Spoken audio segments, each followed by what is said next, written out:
It's been the big debate all summer, virtual or in-person learning for your child. In tonight's town hall, KOMU 8's Emily Spain talked with a pediatrician about back-to-school recommendations and why it's important children are up to date on their vaccines. Dr. James, what are the current recommendations from the American Academy of Pediatrics for parents about going back to school? Yes, so the American Academy of Pediatrics does recommend, if your child is able and the schools are open, to go back to school in person due to the available social as well as the in-person learning that can occur. But definitely the American Academy of Pediatrics wants all families to be safe and healthy. And so you really have to take your own family's considerations into thought when you decide whether or not to send your child back in person. Talk to me a little bit about vaccinations and why they might be even more important this year. Definitely. So vaccinations are our greatest public health effort in the history of our country. They protect children from a multitude of diseases that we do see, but luckily not as much every day because we have these vaccines.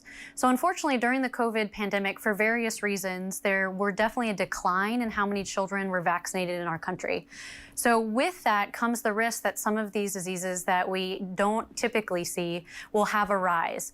So that includes things like measles, chickenpox, even causes of meningitis. So because of that, it's really important that before kids go back to school and are together in the same building, that they make sure they're up to date on their vaccinations to protect both themselves, their peers, their families, and anyone else in our community.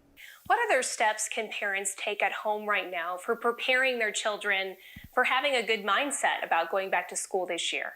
So the first is creating a good, consistent schedule. The other thing is talking with our children. They're amazing people, and so really explaining to them what's going on, that we all have their best interests and their safety at heart.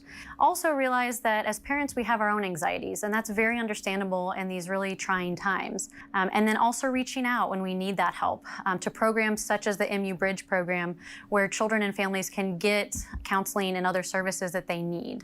All good resources. Okay, Dr. James, thank you so much for your time. Of course. Thank you so much for having me. Dr. James says ultimately it's up to each family to decide what is best for their child.